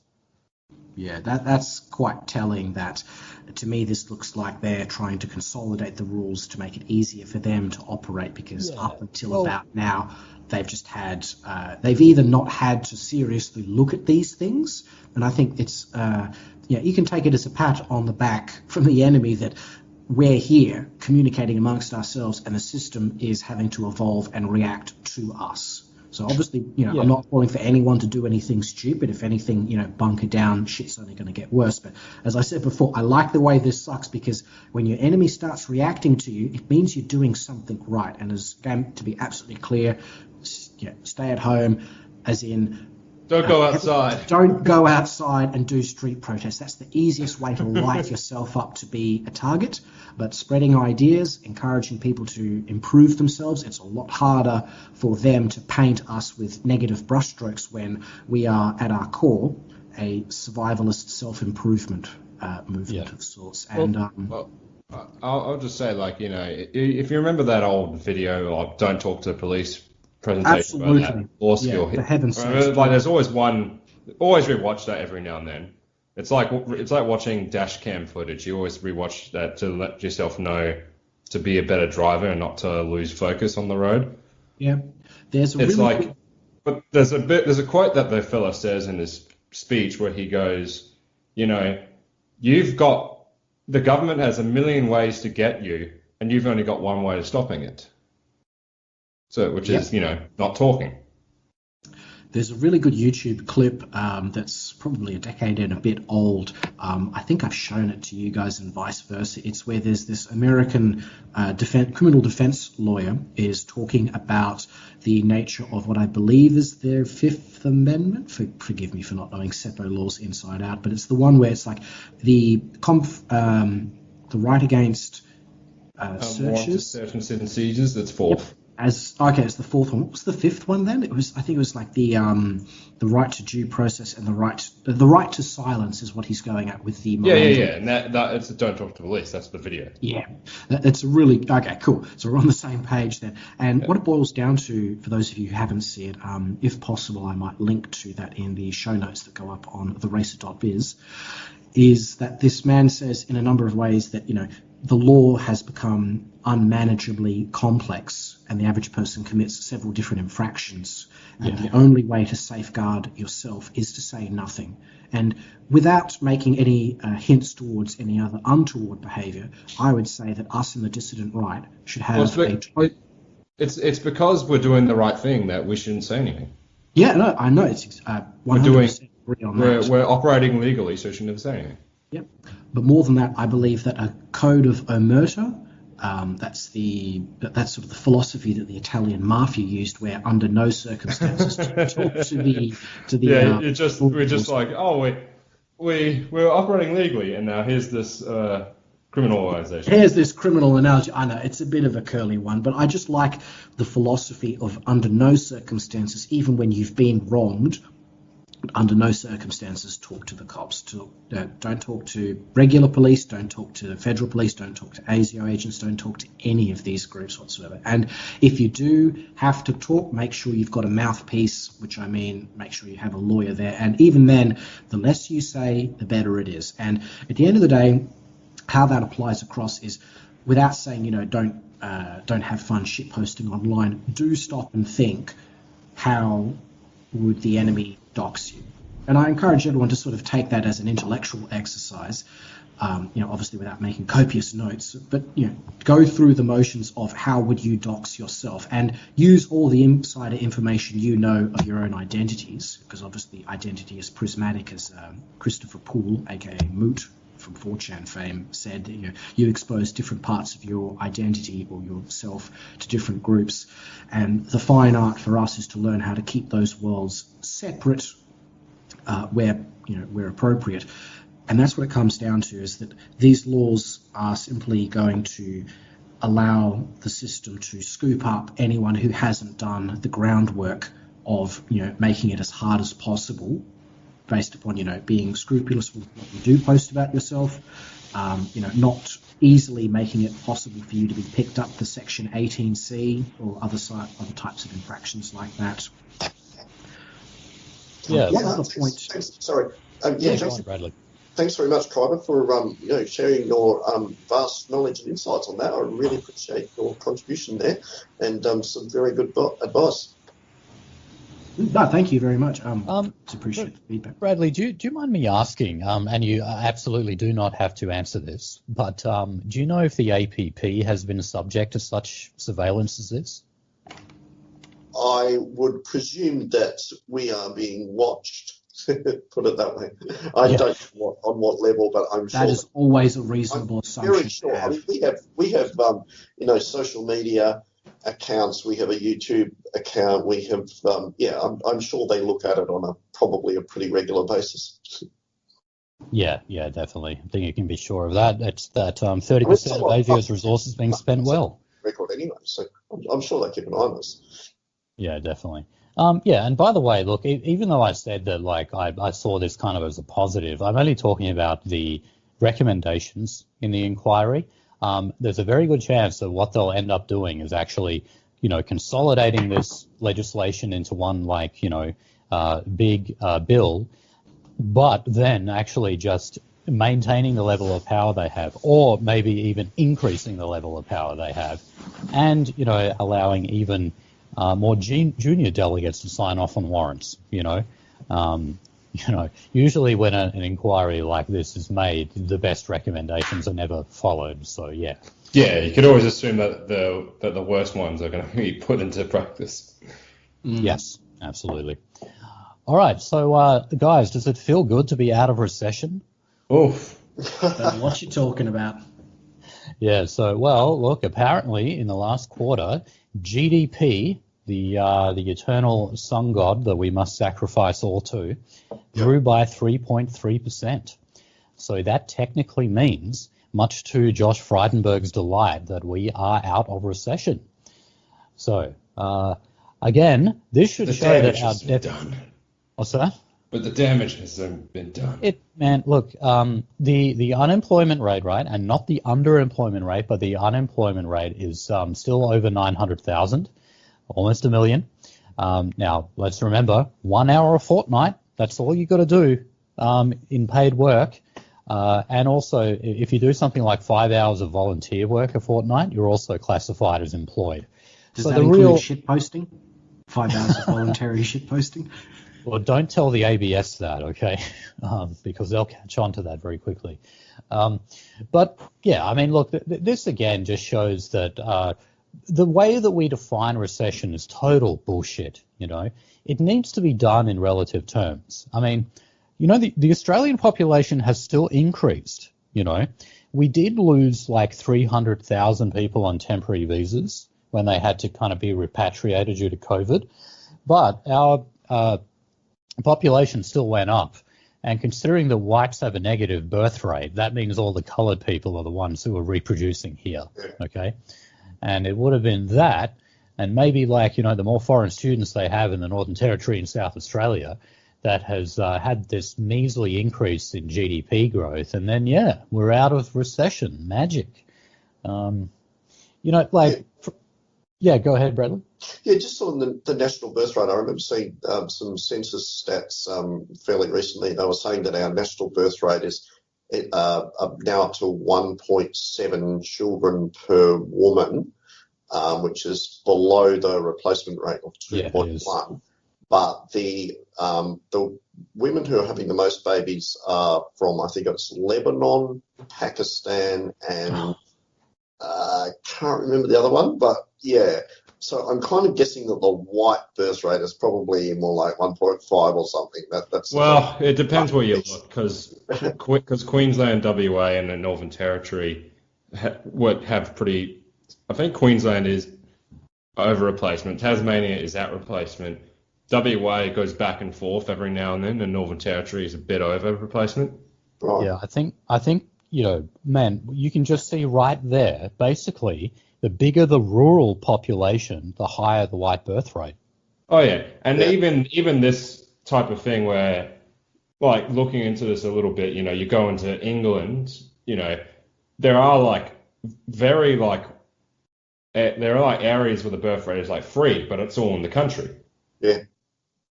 Yeah, and, I know it's a different case now, but for a long time in Western Europe, Ireland was the only country that had a positive birth rate. And, people will say, that's maybe to do with Catholicism or whatever, maybe a little bit. But more than half of Ireland lives in rural areas. I think that was actually the main thing that drove that. Because they still actually have functional communities there. Yeah. Well, it's also like the way we design cities and like, just as places to just, do work for the sake of doing work. And not to raise a family. Exactly. Yes. And also So the nature of the people as well. I mean, people in the country tend to be more conservative and have a set of values that are probably more conducive to increasing birth rates. That too, but you also get the carefree bogan who will just like impregnate his Sheila. Yeah, that's the problem, and that when it came to the when like John Howard had the baby bonus, what they found was it was just like a kind of lot of lower class people who were doing it to get it. Yeah.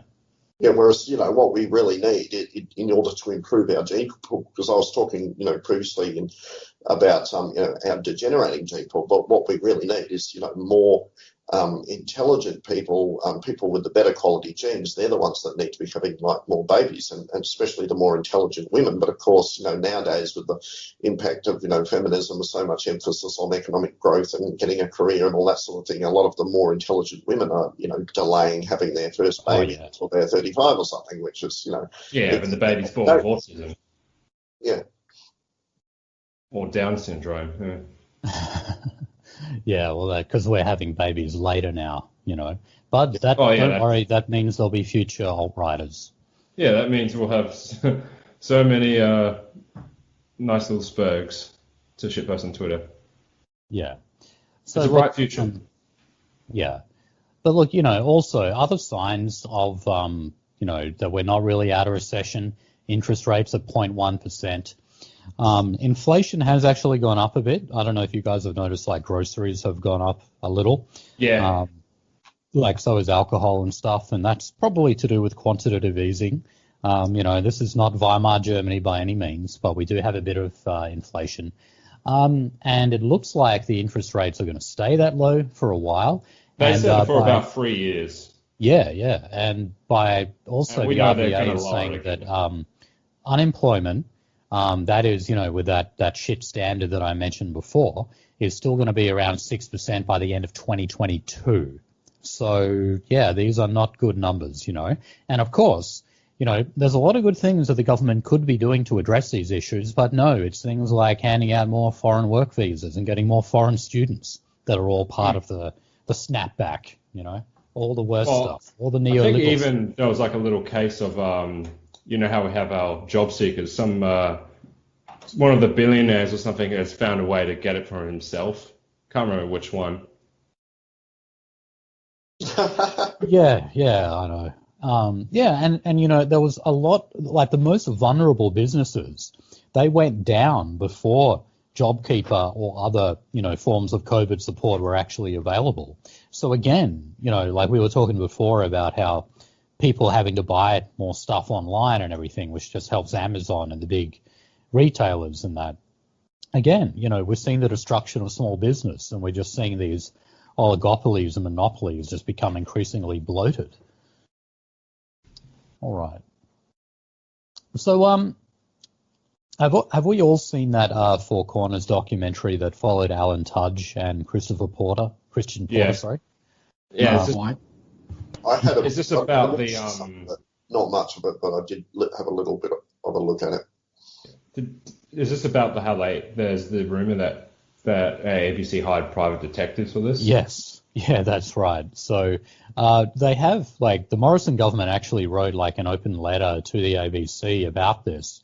Yeah, saying that they actually reached out to a private investigator to tail Christian Porter and Alan Tudge and possibly other ministers to see if they were, up to no good.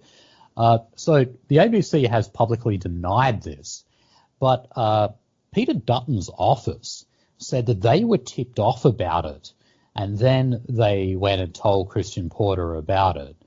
Also, there have been employees, anonymous employees, who reached out to the Australian newspaper, and they themselves said that the ABC went and hired this investigator to go after him. And look, I got to say, that would not surprise me in the least. Yeah, I'm sure they're all very selective about this sort of stuff. Who they dob in and who they report and all that sort of stuff. Yeah, I mean, I remember hearing some years ago that, one of our former prime ministers was involved in an extramarital affair with a very high-profile business person. But, yeah, and, everybody knew about it in the Canberra Press Gallery and all that. But no, Was it Bob Hawke? No. Or Malcolm Fraser with the hotel incident? No. Are you able to tell us? No. Damn it. Okay. Maybe Bradley's a Fed then. Perfect. But look, I just kind of think that, I wouldn't put it past them, obviously, because this was a hatchet job on the coalition, and particularly on the sort of, what they deem to be the hard right faction. And they just want to link it to conservative values. They want to inject that critique of hypocrisy. It's like these guys with traditional conservative Christian values who oppose gay marriage and oppose gay adoption or whatever. Oh, and look at them, they're rooting their staffer. One of the things, like my favorite part of that was how when they said that about Alan Tudge, because he previously opposed gay marriage, he actually said that he voted yes in the plebiscite, though, so he changed his view. But they went and then interviewed, what was her name? Rochelle Miller, who was his staffer that he had an affair with. And might I add, she had an affair too. She was married with kids as well. So I don't know why he's the bad guy and she's not. Why is it a good idea to root your boss, who's the federal minister who's married with kids, and you also have married with kids? Not a great life decision.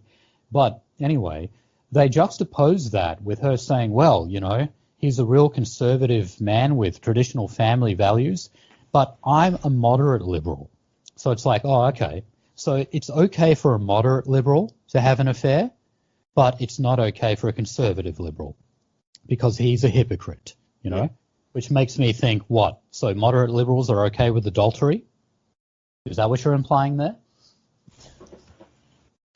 All right. If it's not traditional, it's fine. Basically, that's what it is. Yeah. And it's another as attempt in, cuckoldry. That's what they're. Because they had Malcolm Turnbull in there as well, and the ABC love Malcolm Turnbull. Yep. Like, don't think otherwise. Like, a lot of people think that they just don't like him because he's part of the Liberal Party. No. Malcolm Turnbull's very useful because Malcolm Turnbull is there as, like, a way to bludgeon the hard right, to knock out any of that residual opposition to gay marriage or something, It's their way of sort of cleaning up the hard right in the Liberal Party. And Malcolm Turnbull is very useful in that regard. When his son was, like, serving as his mouthpiece during the last election, because Turnbull wanted the plausible deniability of not messing with the Liberal Party's election chances. Yeah, that's right. Yeah, and he apparently was not a wrecker or an underminer or anything. No, apparently not. I do kind of want to read his book just to see like what happened with Israel and his like analysis of all his cabinet stuff. But I mean, I need to get an audible.com membership for that, I guess. Yeah, I want to be able to hear the audio because he does impressions of people, So, yeah. Are they as good as William Pierce's in the Turner Diaries? Well, I haven't heard it, so we'll see. Maybe if I get another free Audible credit, I'll download it. All right, so so Bradley, does the APP have like a sort of overall stance on the trade union movement? I guess as a general rule, where we sort of think that, trade unions are necessary. Like a lot of things, government is a necessary evil, bureaucracy is a necessary evil. You could say the police are a necessary evil. Trade unions are probably a necessary evil as well. They probably fit in that category as well. Gentlemen, I'm going to have to move along. Thank you so much for having me. I really, really appreciate it. Yeah, no worries, man. Yeah, we won't be on for too much longer, but you can check out the Australian Protectionist Party at protectionist.net. And www.protectionist.net. We're on YouTube, we're on Gab, we're on Facebook, we're on Twitter. And we've got lots of quality articles on our website. Just one more question just Sure, before mate. you leave, if that's okay. Yep, just one more. I remember watching like Graham Campbell's little video. He doesn't seem to be too much involved anymore, does he? Well, Graham Campbell's getting older, I'll say Yeah, that. he is getting older, to be fair. He's sort of the other side of 80 now. So we had his what was probably his final public speech that it's up on our YouTube channel. Of course, Graham Campbell was pretty much we've described him as the father of modern Australian nationalism. He was for many years the federal member for Kalgoorlie and just someone who is extremely highly regarded generally in the nationalist movement and was, very highly regarded by his electorate for many years. And, I've met the guy personally and, it was a very good speech that he gave to us. And he also wrote a book, co-wrote a book with a guy named Mark Allman called Australia Betrayed. That one's pride of place in my library. It was really good to have him speak for us. That was back in 2016, I think, yeah. So once again, thank you very much, gentlemen, for having me on. It's been an absolute pleasure, and I hopefully we'll do it again at some point. Yeah, great to have you on. Thanks a lot. Yeah, thanks for coming by. Thank you so much. Thank you. Okay, take care, Bradley. And what I was seguing towards there was we do have a new bill being proposed by Christian Porter against the CFMEU, the Construction, Forestry, Mining and Energy Union, which now recently amalgamated with the MUA, the Maritime Union of Australia. So the Wharfies, in other words, John Howard's greatest enemies. So about a year ago, they proposed the Ensuring Integrity Bill, which was knocked back in the Senate. One Nation and Jackie Lambie ended up rejecting it. Now, this was basically a bill to break up the CFMEU. They have become increasingly powerful as they have amalgamated with the different sectors. And they're kind of a super union now that the Maritime Union is involved. So because they could never get that bill through, we now have this new bill, unnamed as of yet. But what this is going to do, it's going to allow the non-construction and maritime sectors of the CFMEU, which includes energy, forestry, mining, and manufacturing, they're going to be able to vote to leave the union because apparently they have been disgruntled with John Setka ever since, the shit show with apparently attacking Rosie Batty and stuff like that, which he didn't do, I must say. But under the current... His wife, on the other hand, different story. What did his wife say? No, he and his wife got in like a domestic dispute. Oh, that was just text messages though. Yeah. Like there wasn't any violence. He sent her like a bunch of text messages calling her a cunt. Actually. Oh, Rosie Batty is right. No, Setka sent them to his wife. Oh, okay. Yeah. And they leaked. That was that carriage service story that I said when I didn't know what a carriage service was, actually. But yeah, that was how that all came out. But no, he doesn't actually. He's not a wife beater or anything. We should, despite the fact he's Croatian, we should throw that out there. So under the current rules of amalgamation, once an amalgamation has happened, as it recently has with the Maritime Union, members can't vote to leave. So the individual sectors can't vote to leave. So Porter is trying to capitalize with his current division that's in the CFMEU at the moment, and he wants to propose a bill that could simply have those people vote to leave. Then, if that is successful, he wants to introduce further legislation to divide the construction sector from the maritime sector. So he's just trying to break them up to make it harder for them to organize and coordinate services and resources. So it's just it's plan B. They couldn't get Ensuring Integrity through, so they're going for this kind of stuff, which is, Yeah. Trust It's the more plan. union bashing, which is just what they do. Oh yeah, and it was quite funny. That there's been a little bit of thing about the family court reform that they're apparently about to take up to the House and Senate, and a bit of things about the defamation law reform. But what's the Liberal Party's fucking priority? Right. Union bashing. Yeah, that's the thing. And I mean, Porter's You know. actually been talking about those, the revamp to defamation laws for over a year now. It's like, where's that? Guys, come on. We desperately need that stuff. But no, bashing unions is the way to go. All right, so look, just two quick stories because we've gone almost 2 hours here. Did you guys know that Kylie Moore Gilbert, that academic who was released from Iran last week, is actually Julian Assange's first cousin?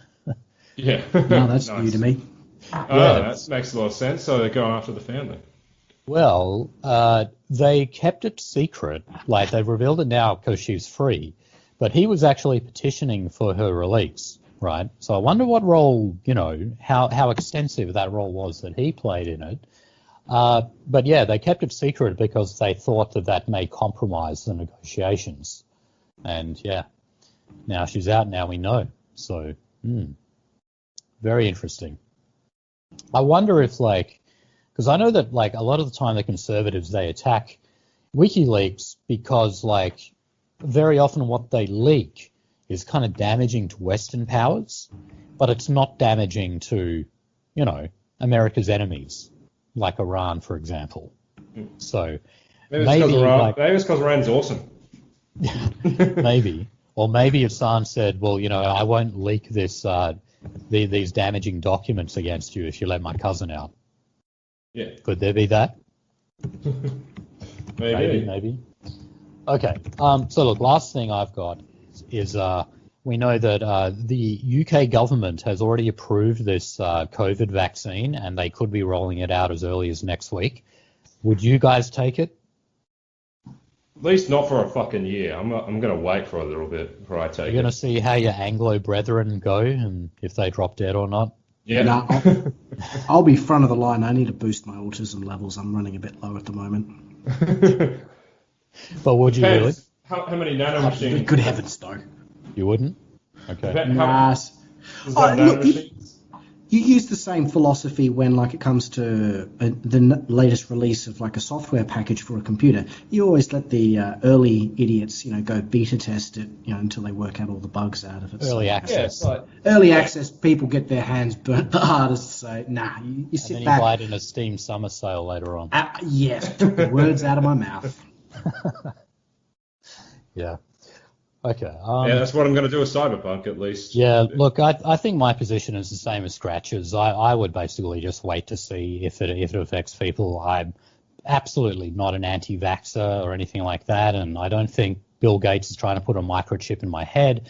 Nonetheless, I am still wary of all, new things, basically. Yeah, I don't want to be an early access user. So, yeah, that's my take. Yeah, it's about my take, too. Yep. All right, guys, do you have anything else before we wrap it up? I mean, I did kind of want to talk about this family, because, the Porter does want to, merge the family court back into the federal court, which, Okay, I haven't heard of that. Yeah, and, the left and the bureaucrat and the family court industry is obviously furious at this because, things like, because they'll say, it'll be catastrophic for women and children. Well, obviously we know that on the bad side of that means, women whinging about, accusing the husband of domestic violence will probably actually have to bring up evidence instead of, the judges just taking that for their word. Well, look, man, if there's anything that kind of reestablishes fathers' rights in this country, then I'm all for it. John Howard tried to kind of do that, and he even made an attempt to get more male teachers in schools, and both of those attempts were pretty piss weak. Even though, of course, he was accused of being a fucking misogynist and everything at the time, it was piss weak.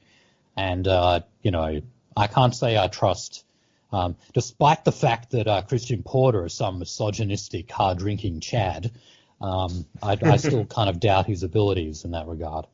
Yeah. No, I agree with that. Mm. I mean, he can't, if he doesn't have the ability to discern that Cleo is like read by men, by gay men. Absolutely is. I mean, like Peter Steele had yeah. the excuse of Well, being the first one tricked. Yeah, that was Playgirl. He was Yeah. the first one to actually pose with an erection. I really like Peter Steele, but I wish he didn't do that. But he said he regretted it later when he found out that the vast majority of Playgirl's readers were actually men. He should have known. And if you read the lyrics to I Like Girls, that's what that song is about. There you go. I could talk for ages about Typo Negative and all their lyrics and everything, but that's a show for another day. We'll have that show one day. We will. Maybe on our Culture 1488th episode, we'll about that one. Okay, so guys, thank you so much for tuning in to our big 8-8 episode. Thanks to Bradley, of course, for coming on. Check them out at protectionist.net. Thank you, Kaiba, for dropping by. Always a pleasure. Yep, and I'm sure we'll have you on again. So yeah, guys, thank you. That was 88, and we will see you next week. See ya.